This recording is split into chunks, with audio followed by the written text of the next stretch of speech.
Donc c'est une table ronde qui est intitulée « Quel dispositif de recherche pour co-construire les connaissances et les transformations ?» Donc c'est une table ronde qu'on a préparée.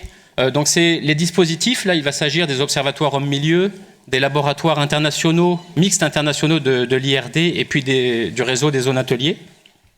Donc c'est une table ronde qu'on a préparée à 3, donc avec Corinne Pardo, qui est ici présente. Corinne, elle est ingénieure de recherche à la Fédération Éco-Rêve à Aix-en-Provence.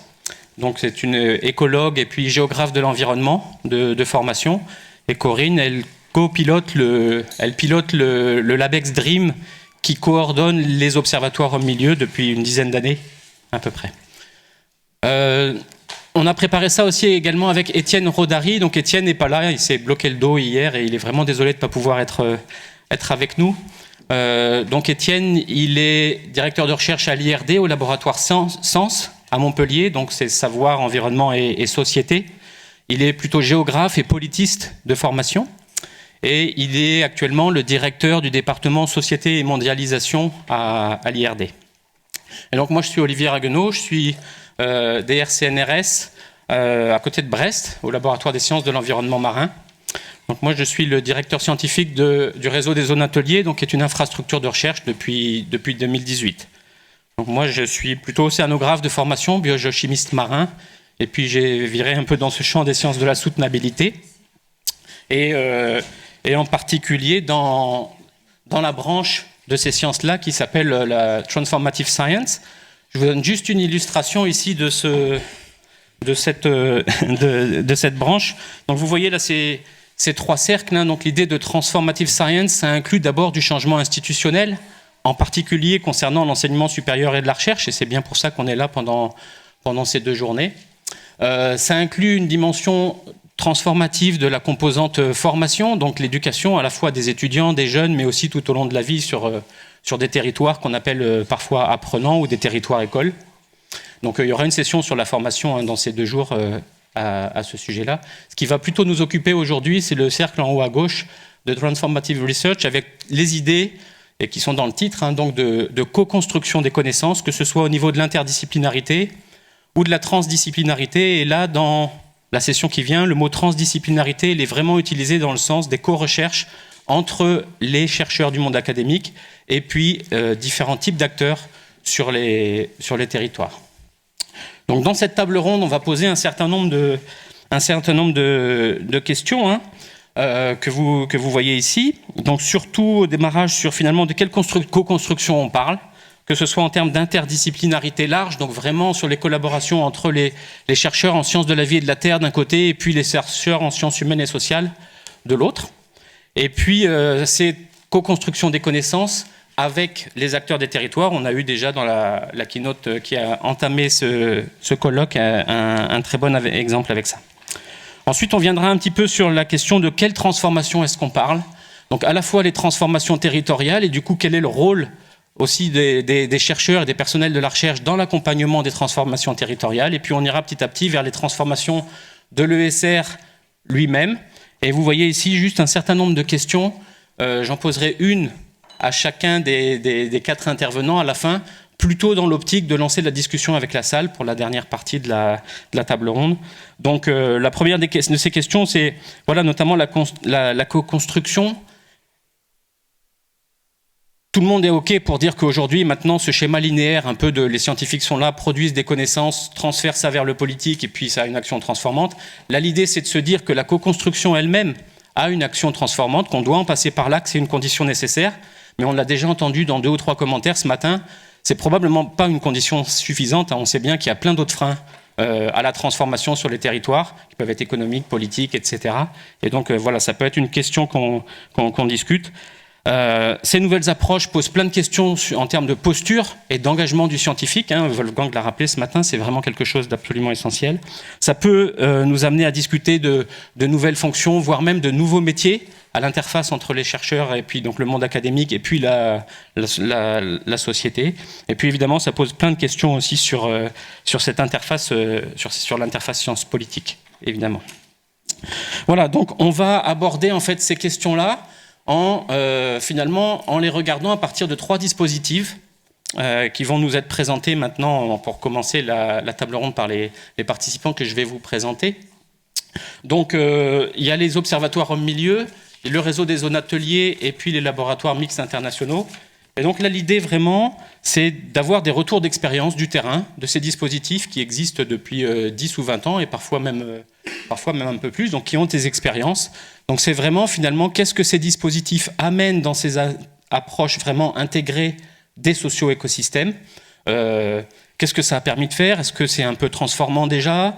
Quels sont les freins? Quelles sont les difficultés qui sont rencontrées sur le terrain?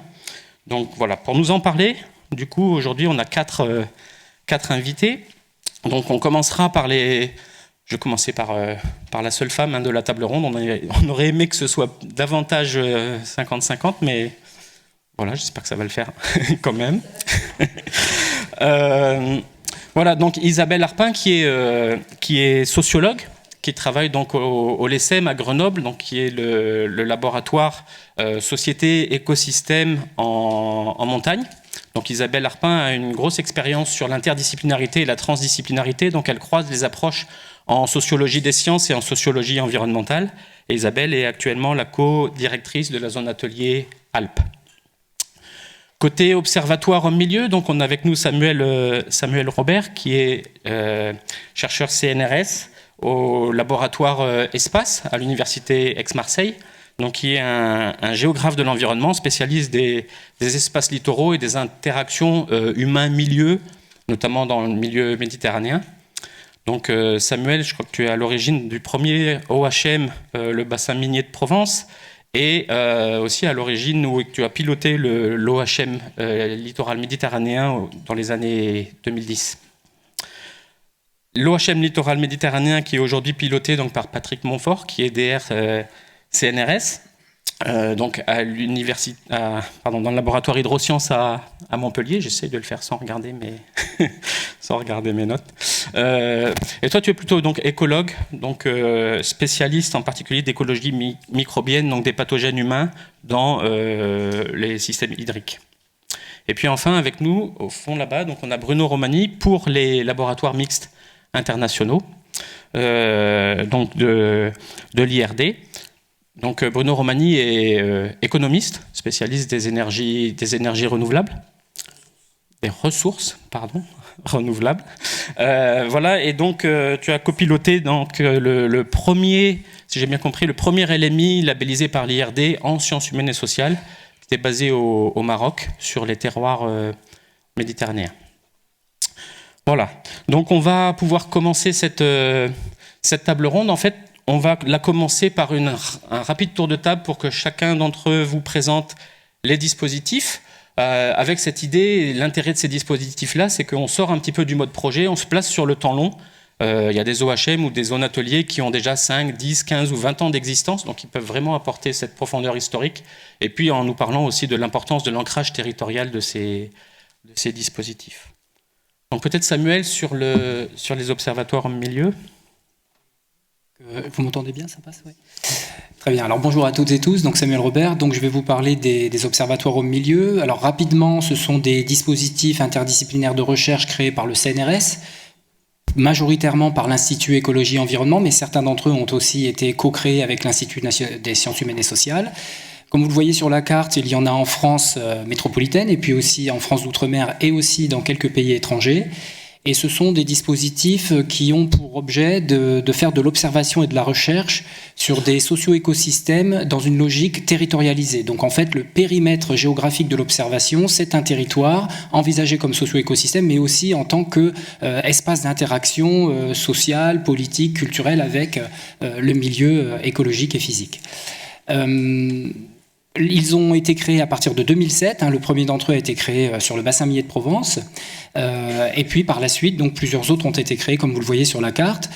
Donc je me suis occupé de celui du bassin minier de Provence jusqu'en 2012. Et en 2012, donc, j'ai dirigé et j'ai créé avec Patrick et d'autres collègues, notamment en Corse, l'Observatoire littoral méditerranéen, qui a 4 socio-écosystèmes étudiés, 2 sur le continent continent français, partie française de la Méditerranée, continentale de la Méditerranée française, golfe d'Aigues-Mortes et littoral marseillais, et puis 2 en Corse.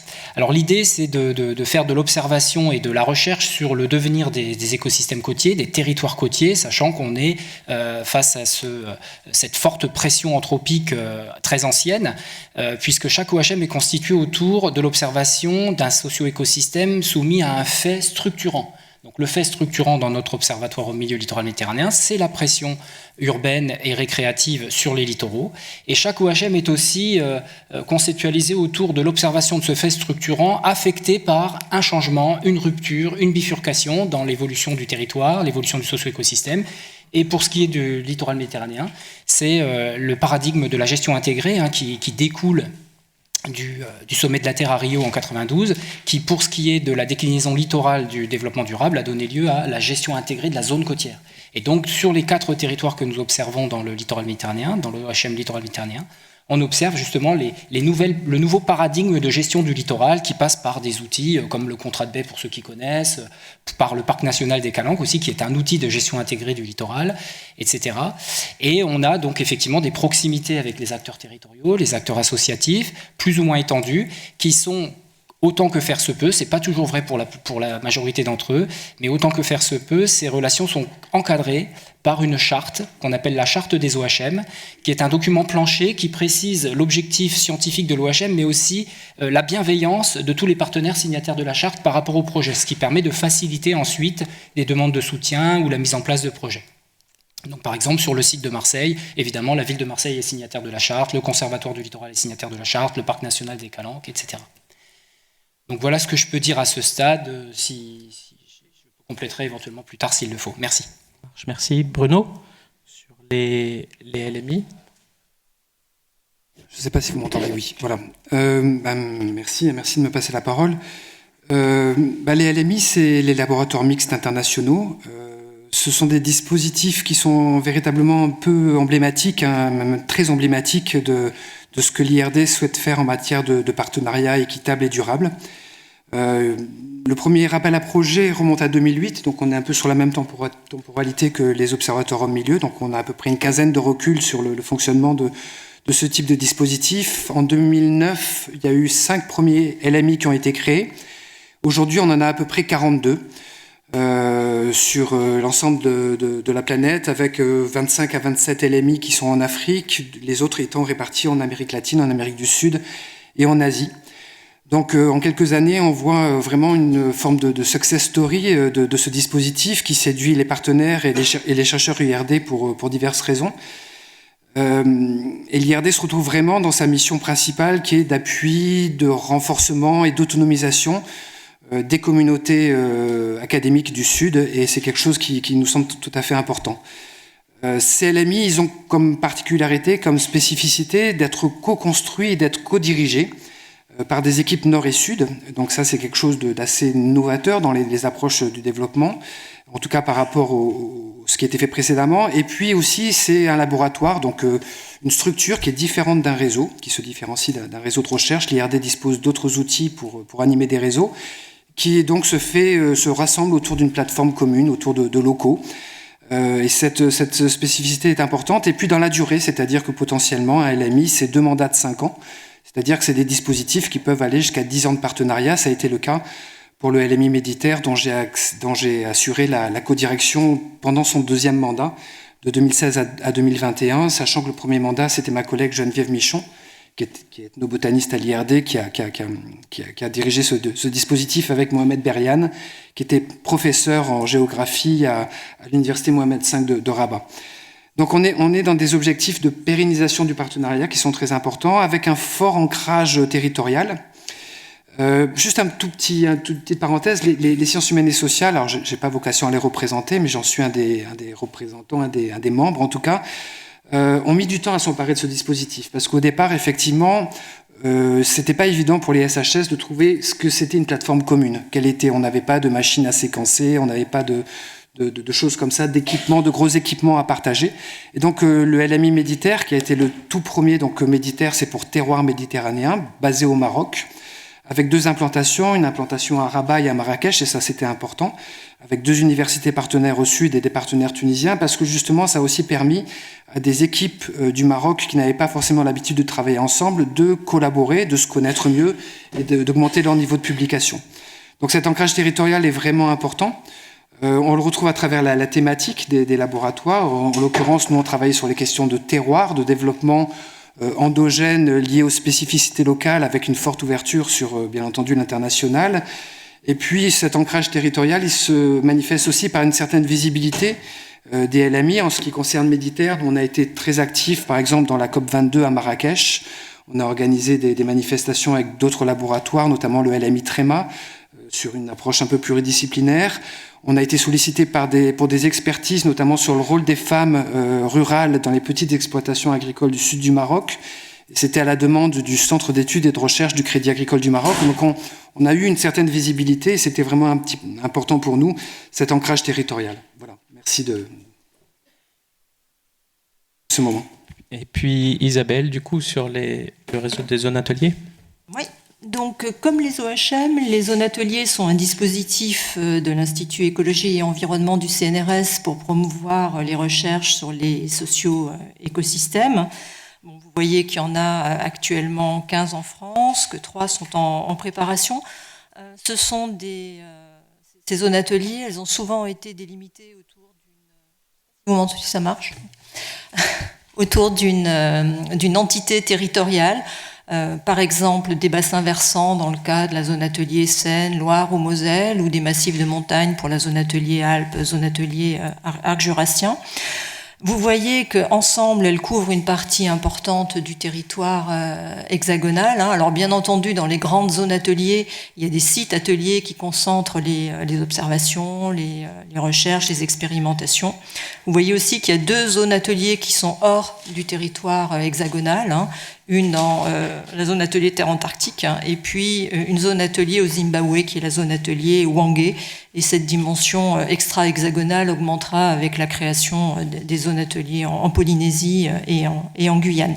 Alors, une chose que vous ne voyez pas sur la carte, mais que vous avez aperçu rapidement sur une diapositive qu'a montré Wolfgang Kramer, c'est que le réseau des zones ateliers forme avec Oscar la contribution française à une infrastructure de recherche européenne en construction qui s'appelle ELTER, et dont l'enjeu est la construction d'une science européenne des socio-écosystèmes.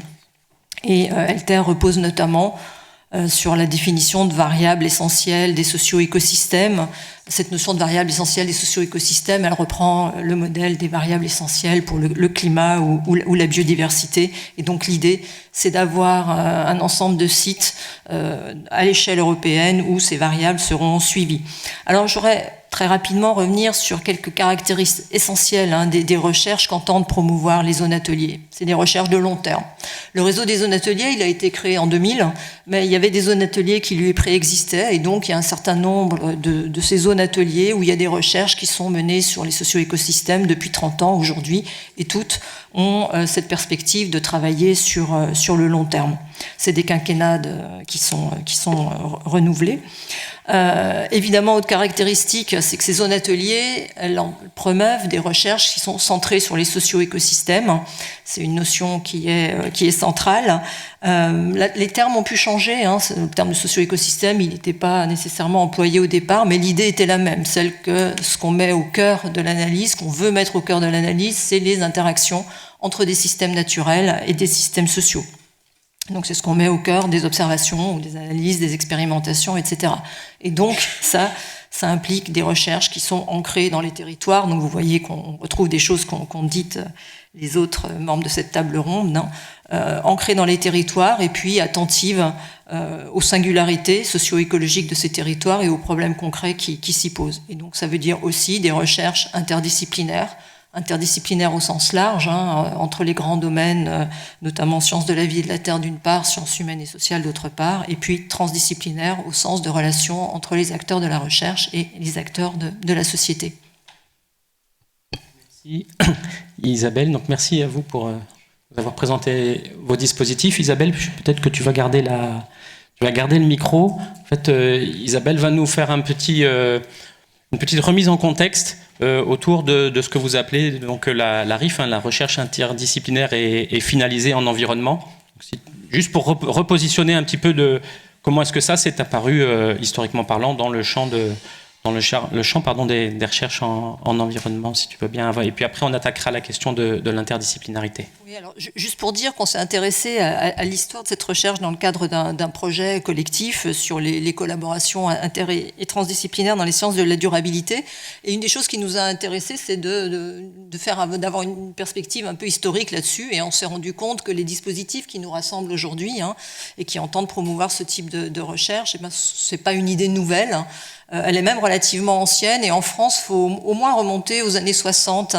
Alors certains d'entre vous ont peut-être entendu parler de la Délégation générale à la recherche scientifique et technique, la DGRST, qui dépendait directement du gouvernement. Et déjà, il y avait cette idée à l'époque qu'il fallait promouvoir des recherches ancrées dans les territoires autour de problèmes concrets. Exemple de programmes qui ont été appuyés par la DGRST, un programme sur la bilharziose dans les Antilles françaises ou un programme sur les activités pastorales dans le Briançonnais.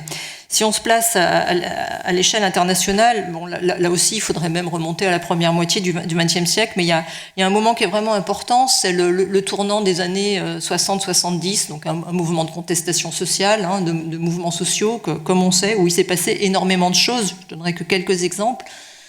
C'est l'époque où émerge la notion de wiki de problème, qu'on entend beaucoup aujourd'hui. Cette idée qu'il y a des problèmes, que les recherches conventionnelles, disciplinaires, au sein d'une université relativement fermée, ne suffisent pas pour appréhender ce type de problème. Typiquement, les questions de durabilité font partie de ces wikis de problèmes. C'est aussi le moment où émerge l'idée qu'il faut de l'interdisciplinarité, de la transdisciplinarité pour réformer l'enseignement supérieur et la recherche. Il y a eu un colloque en 1970 qui s'est tenu en France d'ailleurs, et c'est intéressant de noter que c'est au sein même d'une institution comme l'OCDE que ces idées d'inter et de transdisciplinarité ont émergé. C'était pas évident a priori. C'est aussi l'époque de la conférence de la biosphère, 1968, qui débouche, dont la première recommandation est de lancer le programme Man and Biosphere. Donc vous avez certainement entendu parler. Et quand on relit les textes des promoteurs du réseau Man and Biosphere, 1971, les promoteurs des premières réserves de biosphère, puisque le programme Man and Biosphere a débouché sur la création des réserves de biosphère, on est étonné de voir que même si les termes ont changé, les idées qui nous occupent aujourd'hui sont vraiment présentes. Problèmes concrets, ancrage dans les territoires, interdisciplinarité, transdisciplinarité, tout y est déjà. Ça permet de réfléchir sur les décennies qui se sont écoulées depuis lors. Années 90, c'est aussi un moment important. Il y a un regain d'intérêt pour la transdisciplinarité, mais le contexte économique et politique est complètement différent. Les maîtres mots dans les années 90, c'est efficacité, créativité, autonomie, participation. C'est des termes qui résonnent certainement avec des choses que vous avez lues, entendues, et c'est l'idée qu'il faut réformer le contrat entre la science et la société. Il y a deux travaux, alors il y a beaucoup de choses qui ont été écrites à ce moment-là sur le renouvellement du contrat. Il y a deux travaux qui continuent d'être énormément cités aujourd'hui. La nouvelle production de la connaissance de Gibbons et al., 1994, et puis un travail sur la science post-normale. C'est des termes qu'on continue de beaucoup utiliser aujourd'hui, dans un article de Funtowicz et Ravets, 93. J'essaye d'aller vite. Peut-être pas assez. Bon, juste pour dire que au CNRS, il y a eu une longue série de programmes interdisciplinaires en environnement. J'ai pas le temps de développer, jusqu'à ce que finalement on passe de cette longue série de programmes interdisciplinaires en environnement à la création d'abord du département EDD, écologie et développement durable. On est en 2006, qui devient assez rapidement un institut. Qui devient donc l'INE, l'Institut Écologie et Environnement, 2009, auquel donc ont été rattachés les zones ateliers et les OHM. OHM à partir de 2007 et les zones ateliers plus anciennement. Tout ça pour dire que depuis 60 ans, on a donc des dispositifs variés, des programmes, des départements, des réserves de biosphère, des zones ateliers, des OHM, qui ont en partie des objectifs communs, encourager ces recherches interdisciplinaires et avec les acteurs des territoires autour de problèmes d'environnement. Alors certains ont disparu, certains programmes interdisciplinaires ont disparu, mais il y a eu une tendance plutôt à s'ajouter les uns aux autres, si bien qu'on a aujourd'hui, parfois sur les mêmes territoires, des dispositifs qui promeuvent en gros les mêmes objectifs et qu'on a un ensemble complexe, pas toujours facile à lire par les acteurs. Et puis aujourd'hui, on voit s'ajouter de nouveaux dispositifs, les Living Labs, notamment dans le cadre des PEPR, donc on peut penser qu'on va ajouter un peu à cette complexité. Un dernier mot pour dire qu'en France, on a une situation qui me paraît un petit peu paradoxale. On a une longue expérience de ce type de recherche et en même temps, on a une présence assez faible dans la littérature internationale sur les sciences de la durabilité. Et donc, bon, il y a là un certain paradoxe. Ouais. J'espère ne pas avoir été trop longue et vous avoir donné quand même une petite idée de cette histoire déjà longue des recherches qui nous réunissent aujourd'hui. Super, merci Isabelle. Je pense que c'était important aussi, et puis à mon avis, et pour revenir à ce que disait Wolfgang en introduction, là dans le titre du colloque, il y a des parenthèses à inaction. C'est vrai que quand on voit, voilà, depuis 60, 70 ans, il y a plein de choses qui se font, et puis on est toujours là à discuter de comment on fait de l'interdisciplinarité, et comment on la facilite dans les universités, et puis est-ce que finalement le travail avec les acteurs, il est vraiment transformant sur les territoires ? Voilà, je pense que ça nous interroge et probablement il faudra qu'on amène ces questions un peu et de rentrer dans le dur de qu'est-ce qui fait, quels sont ces blocages et qu'est-ce qui empêche réellement d'avancer. Donc on va en parler un petit peu de ce que ces dispositifs permettent de faire et puis des blocages. Peut-être on va commencer par la question de l'interdisciplinarité avant de venir à ces co-recherches avec les acteurs, sachant que souvent, quand il y a des travaux interdisciplinaires entre les grands champs, on va dire des sciences de la nature et des sciences humaines et sociales, c'est très souvent sur ces sujets environnementaux et en lien avec notre entrée dans l'Anthropocène. Donc on va d'abord commencer par l'interdisciplinarité, peut-être avec Patrick ou Samuel, côté OHM. Alors, merci. Donc l'interdisciplinarité, je dirais d'abord, elle se construit par la rencontre des disciplines. Il ne faut pas oublier, il y a quand même des disciplines à la base. Mais dans la façon, dans un petit peu l'expérience qu'on a eue, comment on a construit l'OHM littoral méditerranéen, c'est la rencontre dans notre cas, de géographes et d'écologistes du milieu marin, de microbiologistes, qui a permis, je dirais, de développer d'abord un travail, de développer, d'abord parce qu'on s'entendait. Je pense que l'interdisciplinarité, elle se développe aussi parce qu'on a envie de travailler ensemble et parce qu'on était déjà nous-mêmes sur des sujets qui étaient en relation avec, je dirais, l'humain dans l'environnement à partir du moment où on travaille en tant que microbiologiste sur l'impact des activités humaines sur la qualité de l'eau, qu'on travaille sur comment se construit un territoire.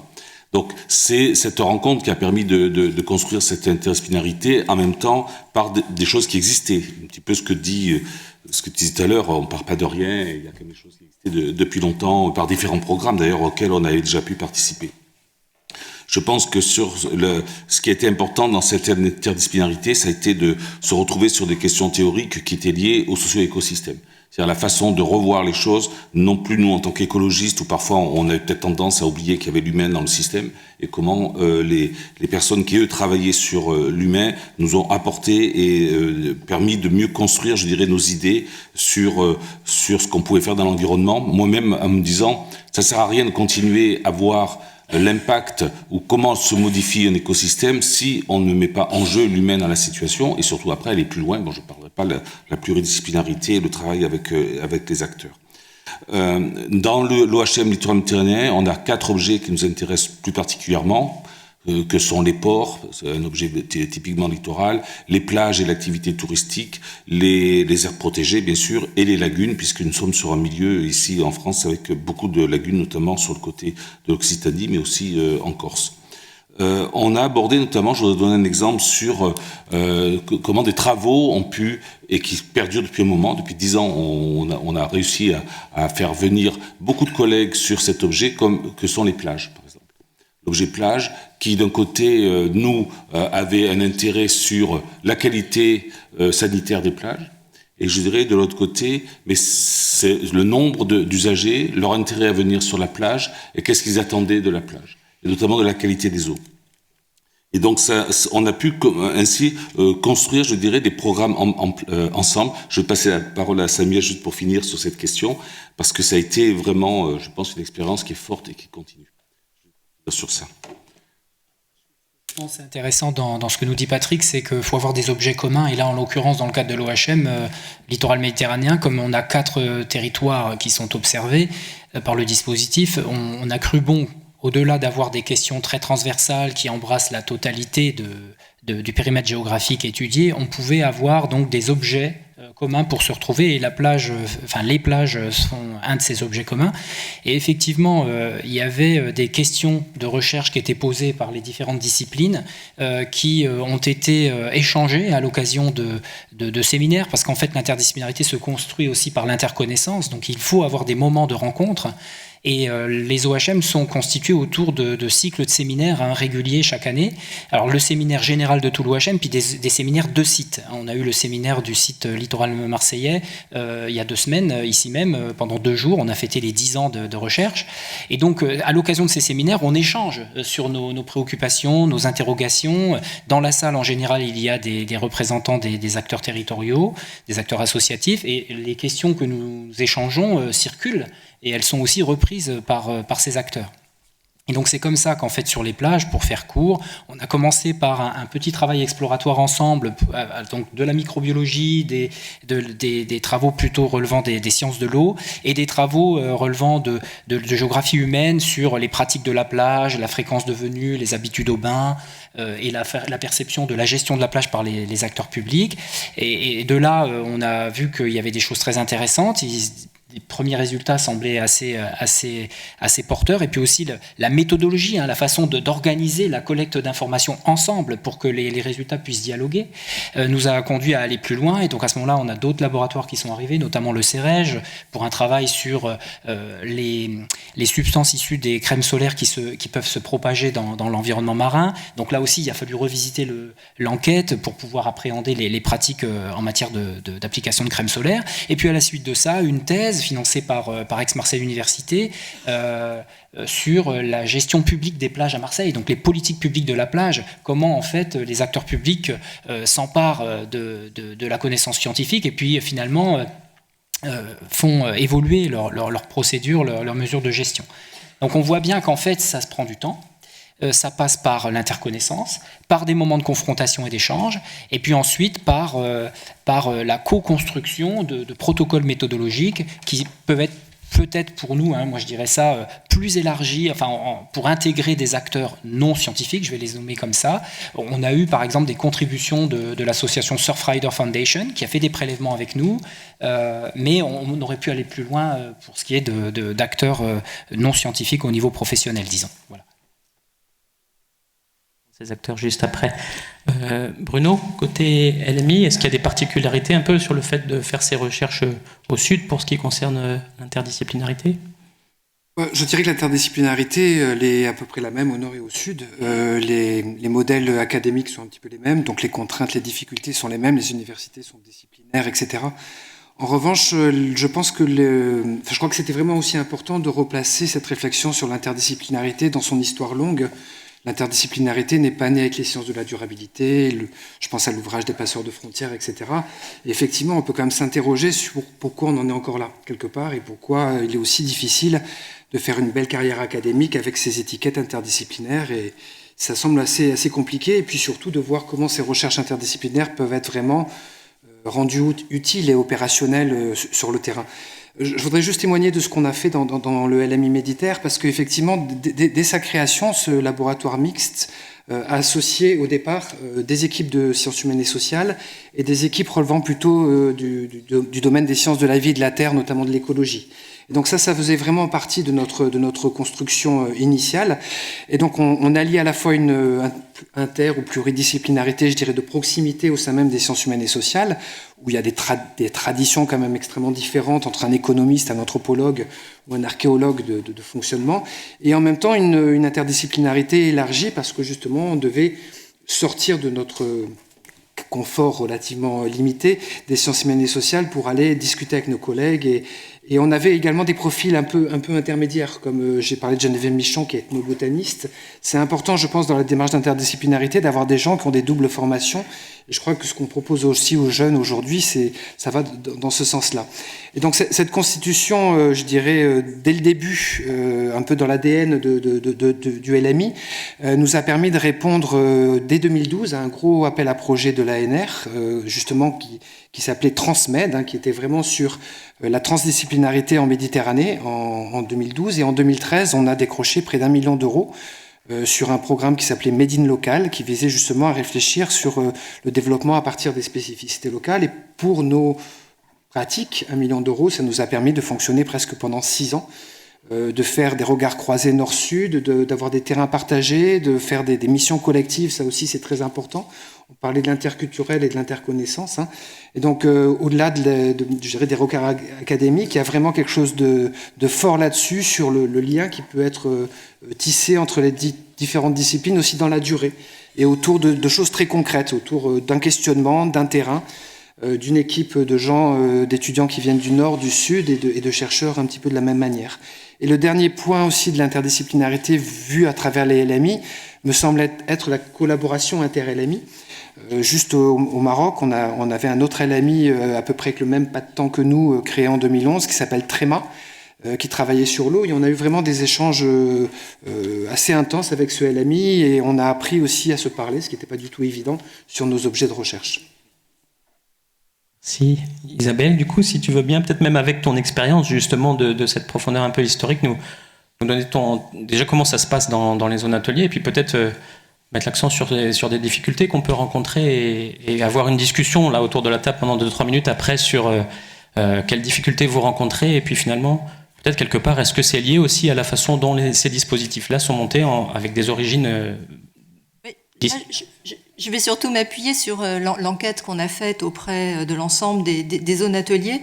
La première chose que cette enquête montre, c'est que dans presque toutes les zones ateliers, il y a eu des rencontres entre des disciplines très éloignées, de domaines disciplinaires différents qui n'auraient pas eu lieu sans les zones ateliers. Je prendrai un seul exemple que j'ai trouvé particulièrement joli quelque part. C'est une collaboration un peu inattendue entre des spécialistes de physique nucléaire et des sociologues de la mémoire dans la zone atelier terre-uranifère, et qui se sont rejoints autour de travaux sur les spécificités de la mémoire des mines d'uranium. Des histoires comme ça, on en a recueilli un certain nombre dans presque toutes les zones ateliers. Autre chose que je veux dire aussi, c'est que l'interdisciplinarité, elle tend à augmenter dans les zones ateliers, y compris au niveau des directions. Il y a plusieurs exemples de codirection interdisciplinaire. Et pour autant, ce qu'on a entendu aussi presque partout, c'est que le degré d'interdisciplinarité dans les projets, dans les zones ateliers, il y a une espèce de plafond de verre en quelque sorte. Et les collègues ont fait état de difficultés persistantes à vraiment impliquer des collègues en sciences sociales. Alors, selon les zones ateliers, c'est pas toujours les mêmes disciplines avec lesquelles il semble particulièrement difficile de travailler. Des fois, c'est les sociologues, des fois, c'est les économistes, des fois, c'est les juristes. Mais enfin, ça revient quand même souvent. On a du mal, quoi. Et les raisons avancées, c'est souvent des questions, on n'a pas les mêmes cultures épistémiques, on n'a pas les mêmes questions de recherche, on n'a pas les mêmes méthodes, on n'a pas les mêmes langages, on n'a pas les mêmes traditions de publication, les mêmes normes. Et puis autre chose qui revient aussi très souvent, c'est la peur des chercheurs en sciences sociales d'être instrumentalisés dans des projets qui qualifient volontiers d'ingénierie sociale. On nous demande de dire comment on va pouvoir transformer les pratiques, comment on va pouvoir... Et ça, les collègues écologues ou des sciences de la vie nous disent, mais à chaque fois, ils nous renvoient ça, quoi. On ne veut pas faire de l'ingénierie sociale.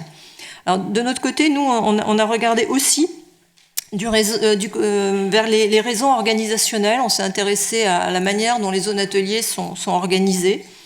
Et il nous a semblé qu'il y avait peut-être aussi des explications à chercher de ce côté-là, qui sont peu mises en avant par les acteurs, qui sont peu présents dans la littérature aussi. Mais on s'aperçoit que les membres des zones ateliers, ce sont des laboratoires, que la majorité de ces laboratoires, ce sont des laboratoires en sciences de la vie et de la terre, Alors, il y a de plus en plus de laboratoires en sciences humaines et sociales qui sont membres des zones ateliers, mais ils sont arrivés plus récemment. Ils ont moins de poids, ils sont aussi moins proches de l'INE.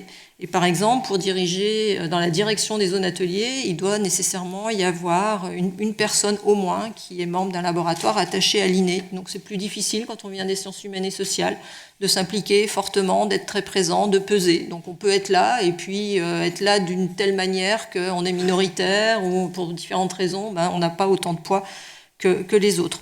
Voilà, donc c'est pour compléter un peu les explications que peuvent apporter les directions des zones ateliers sur ces difficultés à augmenter le poids des sciences humaines et sociales au-delà d'un certain seuil. Samuel, sur les OHM, côté implication des sciences humaines et sociales, comment ça se passe chez vous ? Je ne sais pas si ça crée une différence fondamentale, mais il y a une petite différence par rapport à d'autres OHM, c'est que dans l'OHM littoral méditerranéen, l'INSHS est co-créateur de l'OHM avec l'INE. Donc en fait, dès le départ, quand l'OHM a commencé, donc nous on est organisé avec un conseil de direction. Il y a le directeur de l'OHM, aujourd'hui c'est Patrick, et on a des référents de sites, donc un pour le site de la Balagne, un pour le site de Bastia, zone de Bigoulia, littoral marseillais et golfe d'Aigues-Mortes. Donc à l'époque, en 2012, je suis directeur, mais je suis INSHS, et mon laboratoire est INSHS. Donc je suis à la tête d'un dispositif INE. Donc pour ce qui est de l'implication des sciences humaines et sociales, je pense que ça a facilité quand même les choses, puisque beaucoup de collègues d'INSHS de plein de laboratoires différents, aussi bien sur le site de Marseille qu'ailleurs en France, puisque les OHM reçoivent des contributions et des participations de recherche issues de différentes universités, de différents laboratoires, on a eu pas mal d'acteurs des sciences humaines et sociales. Après, pour quand même entrer un peu en résonance avec ce que dit Isabelle, c'est vrai que dans les sciences de l'environnement, puisqu'en fait on pourrait les nommer comme ça, souvent c'est un terme qui circule, les sciences humaines et sociales sont un peu moins nombreuses, enfin les effectifs sont moins nombreux. Et souvent on se retrouve quand même avec des personnes qui peuvent être sursollicitées. Et puis également, on peut avoir des difficultés à pouvoir, même si on est intéressé, essayer de contribuer aux propositions de recherche qui sont faites par des collègues qui viennent plutôt des sciences naturelles. Voilà. Donc ça, c'est quand même quelque chose, à mon avis, qui serait intéressant à dire. C'est-à-dire que pour faire une interdisciplinarité élargie et équilibrée, il faudrait qu'on ait des effectifs à peu près équilibrés, ce qui n'est pas le cas. Oui, je pense que et du coup, ça pose aussi des questions de vivier et de formation. Aussi derrière, il y aura une session sur la formation, mais je pense que ce serait intéressant qu'on s'interroge sur finalement par rapport à l'interdisciplinarité, quels sont les freins. Il y a des injonctions à l'interdisciplinarité, en même temps on a un système qui est encore très en silo, et puis voilà comment il ne s'agit pas non plus d'envoyer les étudiants au casse-pipe après en les mettant à faire de l'interdisciplinarité et puis avoir des problèmes côté section et recrutement. Donc voilà, probablement ce sera discuté demain peut-être dans la session sur la formation. On va passer du coup sur la partie plutôt interaction, co-construction des recherches sur les territoires avec les acteurs. Peut-être qu'on va commencer par Bruno, côté IRD, parce que quand même depuis très longtemps, cette idée de science avec et pour la société, au Sud en particulier avec les communautés, elle est très présente chez vous. Alors on a effectivement une tradition assez ancienne, même très ancienne, qui remonte à l'Orstom et qui a suivi les évolutions du rapport de la France avec les pays auxquels on travaille, en passant par l'époque coloniale jusqu'aux indépendances et puis à la montée des problématiques du développement durable, etc. En revanche, je dirais que le travail avec les communautés, ça reste quand même quelque chose de relativement récent. C'est-à-dire qu'on a travaillé pendant longtemps sur les communautés. On s'en est servi un petit peu comme objet d'étude, on a fait des approches participatives, on a discuté avec eux, on les a écoutés, mais je dirais que c'est relativement récent qu'on a ce que l'on peut voir comme une forme d'injonction, ce qui peut sembler quelque chose qui va dans le bon sens, la volonté de monter des projets où les partenaires non académiques sont traités sur un pied d'égalité avec les partenaires académiques. Je pense à des programmes de recherche-action, à pas mal de choses. Si vous regardez l'évaluation d'impact des LMI en Afrique publiée par la direction de l'IRD en 2022, il est noté qu'en gros, à peu près 14% des LMI en Afrique disposent de partenaires non académiques. Donc c'est assez faible, on ne peut pas dire grand-chose d'autre pour l'instant. En revanche, je crois que c'est quelque chose qui doit aller vraiment de plus en plus de l'avant parce qu'effectivement, Cette recherche ancrée sur le territoire ne peut pas se faire sans les gens de ce territoire, sans les habitants. Ces habitants ne sont pas tous égaux, n'ont pas tous les mêmes rôles dans les sociétés, et elle doit inclure aussi les collectivités locales, les collectivités territoriales. En revanche, tout ça, c'est pas que le métier du chercheur. C'est-à-dire qu'on n'a pas 36 vies, on n'a pas 15 journées. On nous demande tellement de choses. C'est-à-dire qu'à un moment donné, et puis on n'est pas du tout formé à ça. C'est-à-dire que personne nous a appris dans notre carrière comment, à part quelques formations ponctuelles, pouvoir parler avec des non-académiques dans la durée. Une chose est de co-construire, de monter des projets. Ça, c'est pas quelque part le plus dur. L'autre chose, c'est de les faire vivre dans la durée, ces projets. Et quand vous avez des acteurs de terrain qui vous disent « mais toi, t'es fonctionnaire, que tu te lèves les fesses ou pas, t'es payé », quand vous avez des gens qui vous disent « on est dans l'urgence, on sort d'une catastrophe climatique, on a le couteau sous la gorge, l'État ne fait rien pour nous, mais ça va pas assez vite parce qu'on n'arrive pas à financer l'humain, l'État veut bien financer l'investissement, les murs, les infrastructures, mais il ne veut pas financer l'homme, pour diverses raisons », on se retrouve vraiment dans des impasses. Et donc, je pense qu'il faut aussi sortir d'une forme de novlangue par rapport à ces choses-là et vraiment poser concrètement à plat les problèmes du travail avec les partenaires non académiques, qui devraient être une évidence, mais ça nécessite aussi de revoir les objectifs de la recherche et le rôle du chercheur, et ça nécessite d'accompagner les chercheurs là-dedans, parce que d'un point de vue académique, vous montez pas les échelons en faisant du participatif. Je caricature un peu, excusez-moi. Oui, je pense que c'est vraiment important à la fois. Enfin, j'ai l'impression les deux aspects sur cette question-là des financements et pour pouvoir contribuer à égalité quelque part de contribution entre les chercheurs académiques et les autres. Et on revoit ça dans plein de situations. Hein. Ça, c'est un vrai souci. L'ANR maintenant a une petite partie là qui permet de financer des acteurs non académiques, mais c'est tout récent et il faudrait effectivement qu'on change d'échelle. Et puis sur le côté, ce que tu viens terminer là sur le côté quelque part on n'a pas le temps et c'est pas avec ça qu'on fait des publications ou de l'excellence, forcément ça, et puis ça vient de plein de côtés, ça invite probablement à revoir aussi les critères d'évaluation de la recherche. C'est quoi l'excellence aujourd'hui, c'est quoi, et je pense qu'on va en discuter dans ces 2 jours clairement. Samuel ou Patrick, peut-être sur comment est-ce que finalement quel type de dispositif de recherche, de co-recherche vous avez entre des sciences participatives ou des recherches collaboratives ou peut-être des expérimentations avec les acteurs des territoires, puis qu'est-ce que ça permet de transformer un peu sur le territoire, et puis quelles difficultés peut-être vous rencontrez aussi? On pourra, peut-être Patrick parlera d'expérience qu'on a ici. Il y a une expérience qui me vient, qui est assez particulière, assez singulière au sein des OHM que je voudrais relater. Alors c'est pas mon expérience à moi, c'est ni celle de Patrick, mais il y a un OHM qui se trouve dans le nord canadien, qui s'appelle Nunavik, et où là toute la recherche est obligatoirement co-construite avec les acteurs, puisque on est dans la logique des peuples premiers au Canada, et où finalement rien ne peut être entrepris par la recherche scientifique de type occidental, qui vient du sud du pays, sans avoir l'aval des communautés locales. Donc là, on est véritablement, pour nos collègues, dans un processus de construction de la connaissance et donc de développement de projets qui est tout à fait original par rapport à nous, ce qu'on peut connaître. Je voulais en faire part, alors évidemment je ne pourrais pas beaucoup plus développer que ça, donc ça s'appelle l'OHM Nunavik, mais on voit bien que là, on est sur un format qui effectivement peut nous inspirer aussi, peut-être pas pour aller aussi loin que eux ce qu'ils font, mais qui montre bien qu'en fait les conditions de réalisation de la recherche en partenariat avec des acteurs non académiques peuvent être radicalement différentes de ce qu'on connaît aujourd'hui dans nos dispositifs propres.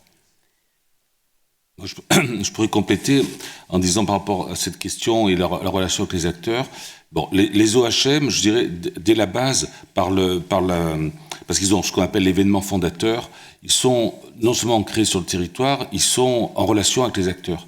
Je pense que dès le premier OHM, celui de bassin minier de Provence, avec la question des mines, avec la question des rejets, et souvent ça peut être aussi un ancrage avec ces acteurs, mais dans des situations conflictuelles, qui sont des problèmes sur place, des questions environnementales, les questions bien sûr économiques, fermeture d'usines, impact d'une usine, etc. Donc là, je pense qu'on a d'autres exemples.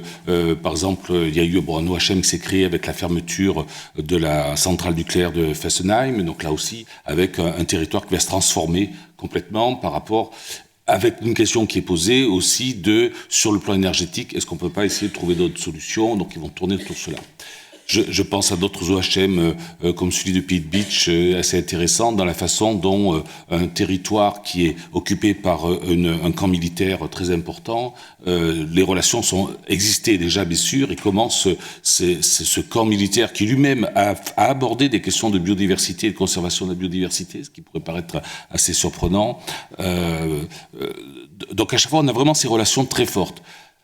Et quand je dis très fort, ça ne veut pas dire que les acteurs sont partie prenante dans le sens de s'impliquer directement. C'est-à-dire qu'ils nous écoutent, ils sont contents qu'on fasse des choses. Dès le départ, ils vont bah, c'est bien, vous pouvez faire. Est-ce qu'ils vont aller s'impliquer plus loin? Est-ce qu'ils vont et moi, je vois de notre expérience de l'OHM littoral méditerranéen, au bout de 10 ans, là, on a commencé à faire ce qu'on appelait vraiment des réunions de sites. On l'a fait à Marseille il y a 15 jours, on l'avait fait en septembre dernier à Port-Camargue sur le golfe d'Aigues-Mortes. Quand on a 10 ans d'activité et qu'on leur présente ce qui a été fait, alors là, ça change. Et il y a un intérêt qui arrive. Alors, intérêt, bien sûr, face à des problèmes sur lesquels ils sont confrontés majeurs. Je pense au littoral. Aujourd'hui, la question qu'ils ne voulaient pas entendre, on leur disait, et l'élévation au niveau de la mer, qu'est-ce que vous allez faire? Souvent, la réponse était, on verra ça plus tard. Enfin, aujourd'hui, maintenant, ils sont devant. Et avec des lois, d'ailleurs, qui sont arrivées par-dessus. Donc, là, oui, on peut arriver à avoir non seulement des discussions et des questions qui nous posent, et des questions sur lesquelles on n'aurait pas imaginé même ces questions nous-mêmes. Je trouve parfois qu'il y a des questions qui sont retournées, notamment, moi je pense aux offices du tourisme, très intéressants aux offices du tourisme, qui depuis 3 ans se posaient la question de la surfréquentation. Et la façon dont ils ont posé les problèmes nous oblige aussi à revoir nous-mêmes ces questions.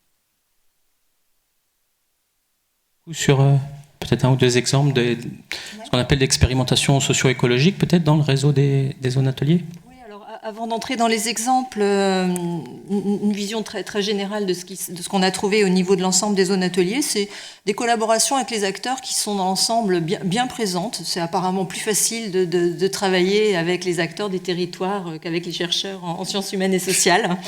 Et notamment dans les projets, beaucoup de projets qui impliquent des acteurs des territoires.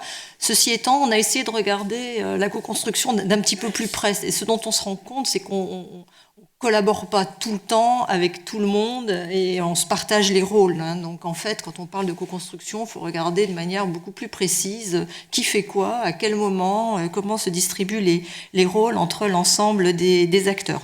Alors j'en viens aux exemples.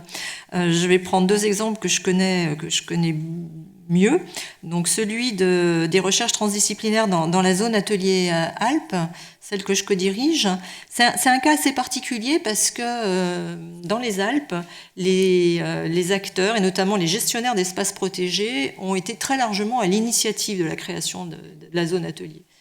Ce qui n'est pas le cas partout, mais c'est eux qui ont dit dites donc, vous êtes plein de laboratoires à travailler sur nos territoires, vous ne vous parlez pas trop entre vous, nous on aimerait bien faire du lien entre vous, parce que ça serait plus intéressant, ça nous poserait moins de problèmes. Donc ils ont vraiment été moteurs dans la création de la zone atelier en 2008, et notamment le service scientifique du Parc national des Écrins a joué un rôle essentiel dans l'émergence de ce qu'on peut appeler une culture collaborative.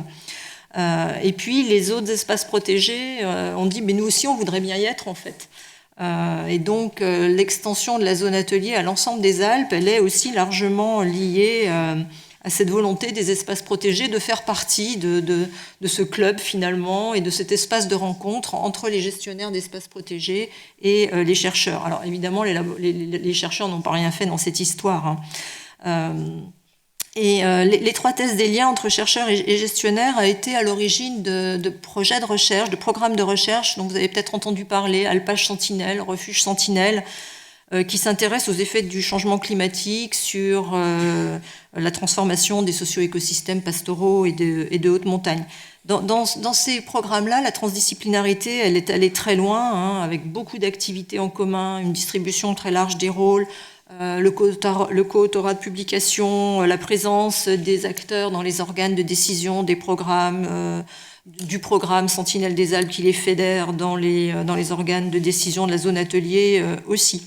Alors ceci étant, ces gestionnaires d'espaces protégés, on peut constater que ce sont des acteurs publics et qu'ils ont de nombreuses proximités avec les chercheurs. Ils ont souvent des parcours de formation en partie communs, ils partagent les mêmes centres d'intérêt, les mêmes objectifs. Alors, il y a des collaborations avec d'autres types d'acteurs, hein, les éleveurs, les bergers dans le cadre d'Alpage Sentinelle, les guides de haute montagne, les gardiens de refuge dans le cadre de refuge Sentinelle, mais ces collaborations sont un petit peu moins poussées. Hein. C'est ce que je vous disais tout à l'heure, on ne construit pas tout le temps avec tout le monde pour tout faire. Je vais prendre un autre exemple où là aussi les collaborations avec les acteurs sont très poussées, mais de manière assez différente pour illustrer cette diversité de situations possibles. C'est le cas de la zone atelier Plaine-et-Val de Sèvres, où depuis longtemps des collègues, Vincent Bretagnol notamment, mènent des expérimentations socio-écologiques.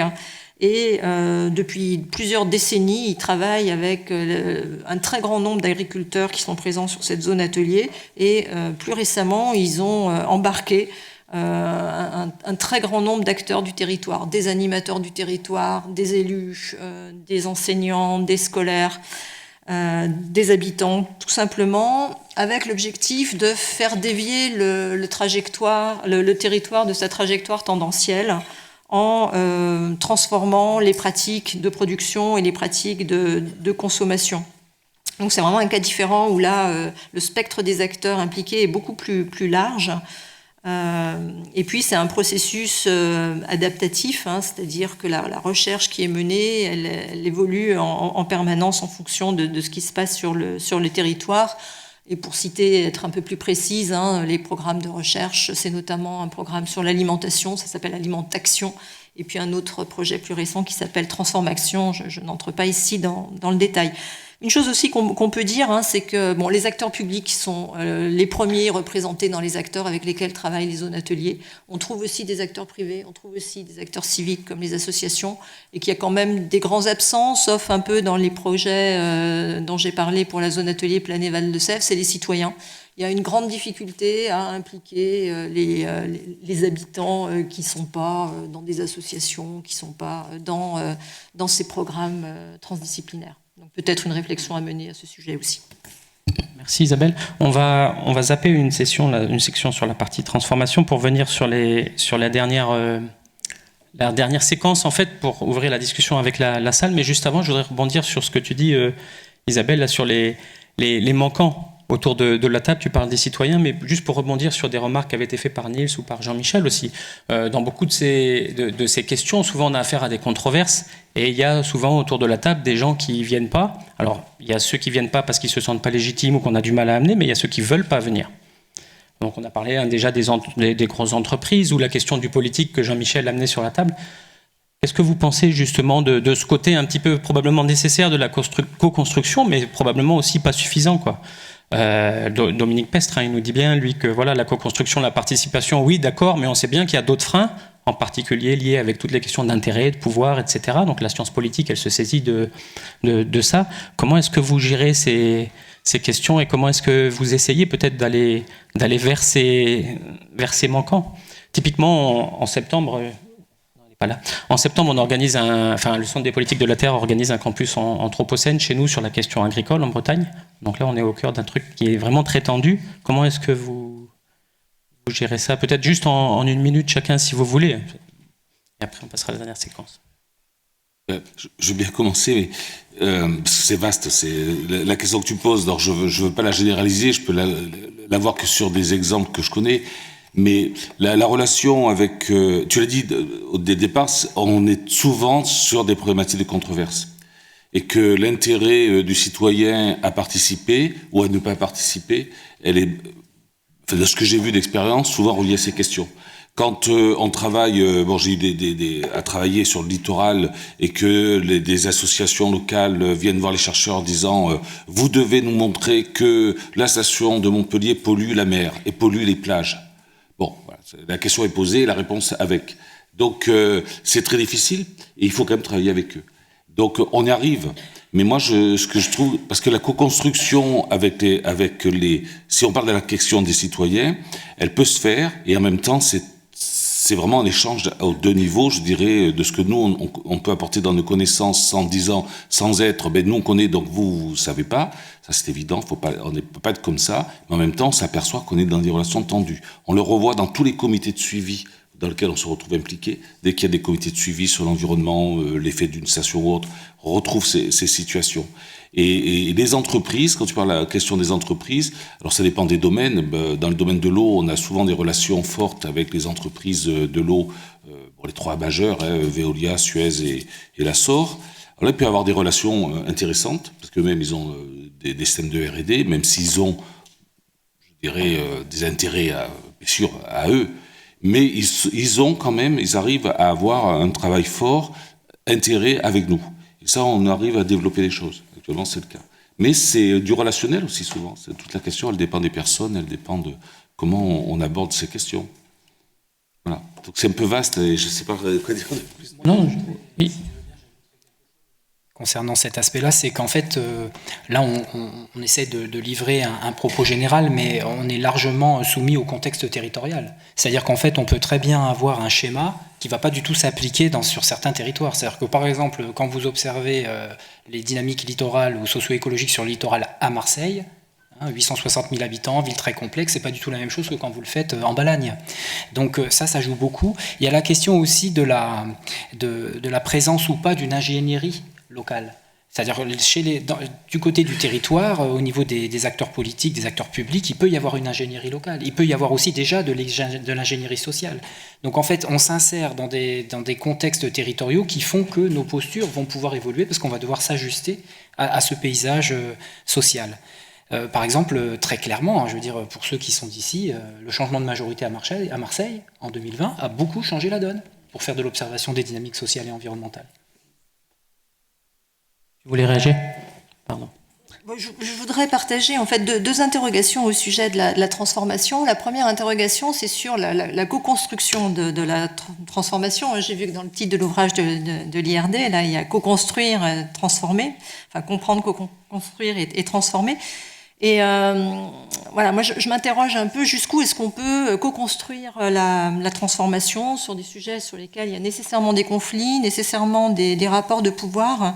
Je vais prendre un exemple dans lequel j'ai été assez étroitement impliquée, qui est celui des relations entre le Parc national de la Vanoise et les stations de sport d'hiver et les collectivités locales, où oui, on a co-construit sur le plus petit commun dénominateur, qui est, alors donc on a co-construit par exemple sur un sentier botanique, sur la valorisation des produits locaux, le miel notamment, mais il y a des questions sur lesquelles on n'a pas co-construit, c'est les enjeux de l'eau, c'est les enjeux de la nage de culture.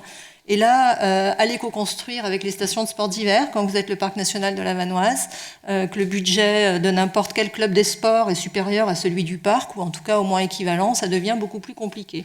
Donc je m'interroge sur les limites de la co-construction, de la transformation. Est-ce que, à nouveau, de quelle co-construction on parle? Si c'est co-construire tout le temps, surtout avec tout le monde, est-ce qu'on risque pas d'arriver à des transformations assez marginales?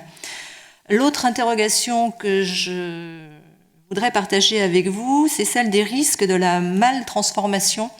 Vous savez, vous avez peut-être entendu parler de mal-adaptation. Je me demande s'il ne faut pas aussi s'interroger sur les risques de la mal-transformation. Évidemment, la transformation aujourd'hui a des connotations extrêmement positives. On pense tous au changement transformateur du GIEC, de l'IPBES. Et cette interrogation, elle m'est venue en lisant des travaux récents appelant à la migration assistée des espèces et en disant on ne peut pas juste adapter les écosystèmes, il faut les transformer, il faut anticiper sur les changements à venir et donc, notamment dans les milieux forestiers, mettre des espèces exotiques parce que c'est la seule solution de sauver la forêt. Et puis, je lisais aussi des travaux qui disent la nouvelle frontière de la conservation, en fait, c'est la transformation accélérée des écosystèmes pour anticiper sur ces changements. Et là, je me suis dit, est-ce qu'il ne faudrait pas qu'on réfléchisse aussi un petit peu de quelle transformation on parle? Est-ce qu'il n'y a pas des précautions à prendre, comment on s'y prend? Est-ce que la transformation, tout de suite, maintenant, est-ce que c'est ça dont on a besoin dans toutes les situations? Voilà, donc réfléchir un peu à ça. Moi, peut-être que les zones ateliers ou les autres dispositifs dont on a parlé sont aussi des lieux où on peut réfléchir à ça. Quelle transformation pour faire quoi? Bien sûr, c'était c'était un peu l'objet même de la section qu'on va être obligé de zapper parce que je voudrais... Mais voilà, si vous avez des questions sur ça, du coup, c'est dans la salle, c'est très bien. Juste pour ouvrir la discussion avec la salle sur les questions que j'avais amenées au démarrage, là, les questions de formation, d'engagement du scientifique, et là, ça va rejoindre aussi ce que tu viens de dire, probablement, Isabelle. Juste en 1 minute, vraiment, et ça va être votre mot de la fin pour chacun d'entre vous, puis on va ouvrir la discussion avec la salle. Bruno, peut-être sur la question... Est-ce que ça t'inspire, tout ça, sur les questions de formation, en particulier des... Alors peut-être juste avant de venir là-dessus, un tout petit passage par ce qui vient d'être évoqué, sur le fait de convoquer les absents. Moi, j'ai l'impression qu'en tout cas, il faut s'interroger sur quels absents on cherche à convoquer. Je pense que c'est assez compliqué de convoquer les citoyens dans le contexte actuel où on voit que les gens qui agissent aujourd'hui s'exposent à des formes de criminalisation, voire d'écoterrorisme. Ça a été évoqué par Wolfgang Kramer. Et donc, ce statut de lanceur d'alerte des citoyens qui... peut-être face à des formes de certaines incompréhensions, de certains blocages, se lance dans ce genre d'action, ça interpelle quand même sur le traitement de cette montée en puissance, de la nécessité d'agir. On parle de transformer. Visiblement, il y a quand même des jeunes générations qui ont envie de transformer les choses assez vite. Et la réponse étatique, pour l'instant, est une réponse de criminalisation, d'écoterrorisme, etc., et de non-reconnaissance de la légitimité de la parole de ces acteurs. Donc ça me semble vraiment un truc important.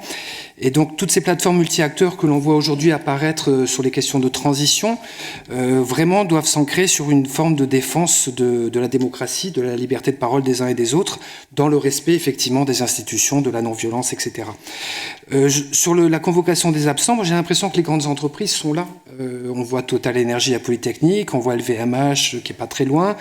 Au Maroc, moi j'ai mes collègues du LMI Méditerranée, de la partie sciences sociales, que quand ils ont vu que on pouvait évoluer vers un centre d'excellence avec l'université de Ben Guerir Mohamed VI, qui est financé par l'Office chérifien des phosphates, qui est un État dans l'État au Maroc, qui est le producteur de phosphate principal.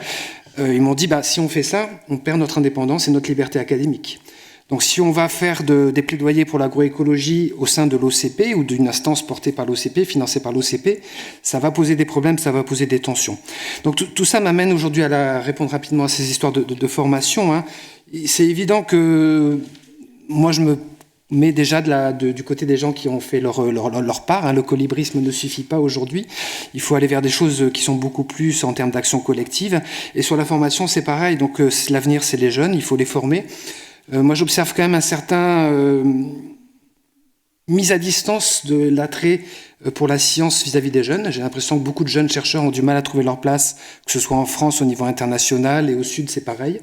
Nous, au LMI, par exemple, sur tous les doctorants qu'on a formés, quasiment un seul, je crois que Julien Blanco est là, un seul, placé par le LMI Méditerranée, a été recruté à l'IRD et aucun par des partenaires du Sud. Donc on a dû former 40-50 doctorants en 10 ans, pas un seul n'est aujourd'hui présent dans le système de recherche du Sud, au Maroc, etc. Donc ça doit vraiment nous interpeller, je pense, sur qu'est-ce qu'on fait de cette formation et comment redonner goût à la science aujourd'hui, justement dans un monde fait de controverses, où Twitter et les réseaux sociaux sont mis au même niveau que Nature et Science. Donc voilà, je pense que ça demande vraiment des réflexions là-dessus. Il faut éduquer les gens à la bonne parole et à l'esprit critique, je crois. Merci. Merci. Peut-être pour rebondir sur ça, Samuel, par rapport à la question la dernière question, là, ou l'avant-dernière, est-ce que finalement ce que vient de dire Bruno pointe pas le besoin peut-être de faire émerger de nouveaux métiers? Effectivement, il y a pas mal de jeunes maintenant qui sont formés dans ce champ-là, des sciences de la soutenabilité, qui vont pas forcément tous être maîtres de conf ou chargés de recherche au CNRS ou à l'IRD.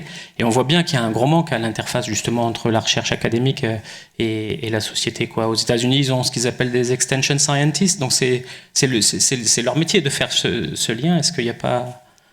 Oui, alors soyons clairs, je pense qu'il faut continuer de faire des recrutements dans la recherche, mais je pense également que des jeunes gens formés à ces questions en interdisciplinarité, qui ne font pas de la recherche, mais qui restent intéressés par la science parce qu'ils travaillent à la connexion entre science et action publique, ça peut être intéressant, donc c'est tous les métiers de la médiation. Effectivement, là, on voit quand même des jeunes qui s'investissent, mais au titre, je dirais au prix quand même d'un engagement personnel fort, parce que souvent les contrats sont pas très bons, pas très longs, et il faut absolument qu'on fasse que ces métiers-là aient vraiment une vraie place dans la société parce que ce sont des métiers très importants. Je pense aussi que ce sont des métiers d'autant plus utiles qu'on ne peut pas compter que sur les chercheurs pour organiser cette connexion sciences-société. Sinon, on les détourne de leur métier de chercheur. Donc, parmi les jeunes qu'on forme, il y a des gens qui sont très intéressés par la recherche et par la science, mais qui sont aussi très intéressés par l'action et qui donc peuvent être sur ces créneaux. Je n'ai pas de recette particulière, mais je vois quand même que le milieu associatif essaie de se positionner sur ces métiers d'interface. Peut-être qu'il faut soutenir cette démarche-là, mais peut-être aussi qu'on peut encourager la création de structures plus pérennes, peut-être avec le soutien des acteurs publics, pour qu'existent justement ces médiateurs très professionnels et de haut niveau pour travailler entre la recherche publique et l'action.